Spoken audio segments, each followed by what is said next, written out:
I'd like to talk for a minute about an issue that's getting more and more attention. That's the issue which scientifically is called stratospheric aerosol geoengineering, also called the chemtrail issue. Are you aware of it, and would you be willing to talk about it candidly with us today? I'm very aware of the chemtrail versus contrail controversy, and as far as I'm concerned, it's an open and shut case. I have been watching the development of jet travel from its very beginning. I used to live near the Los Angeles airport. Remember when the first jets came in and landed? Man, they made a big noise. We never heard a noise like that before. And we used to go down and sit at the end of the runway and watch these jets come in and take off because it was a novel experience. I've been watching jets all my life. When I know about jet contrails, I've watched them. They're vaporized moisture, ice crystals, and they get out there in the atmosphere, and then they effervesce and evaporate and then disappear, and you can see them.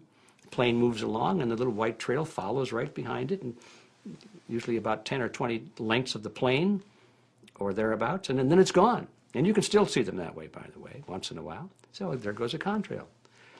These other things we're talking about are not at all the same phenomena at all. These planes go by, and they billow out this white smoke, and it covers the sky from horizon to horizon. It doesn't dissipate at all. And they crisscross each other, and you see this thing cover the sky and turn it milky, and then people start having trouble breathing, and then you hear stories about the aluminum and barium deposits that they're picking up and the residue. And you put it all together, and I don't see how anybody who's got their eyes open and their mind open can come to any other conclusion but that somebody is spending a lot of money and effort to spray the planet. The question is, why?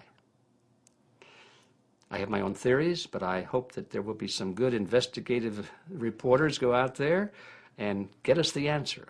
I know that whenever it's finally discovered, and it will be, the people who are doing it will undoubtedly say, oh, well, we did it for you folks. It's for the greater good of the greater number. Mm-hmm. It's for the society. It's probably to prevent global warming, or maybe it's to inoculate people against some kind of a dreaded biological attack.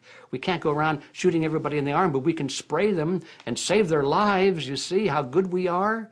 We're doing it for the benefit of society. I know they're going to, whatever it is, they're going to say it was for your good, mm-hmm. or mine.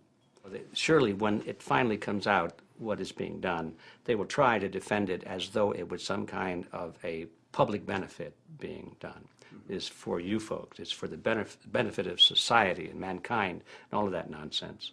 I've noticed that the spraying appears to be mostly in NATO countries. Mm-hmm. I've seen it here in the United States. I've seen it in England. I've seen it in Scotland. I've seen it in Canada. And I've had reports from people who live in France and so forth. But that, if that's true, and I believe it is, I have never heard any exceptions to it, then that's a clue, isn't it? There's a grouping, there's a political grouping here of some sort. It's international in scope. It's not just an American phenomenon. It's international. And anybody that wants to investigate that, I think, has to take that fact into consideration. They're going to find a political grouping and a political motive here. But in my humble opinion, it's not in your good or mine at all. I don't know what it is, but we'll soon find out.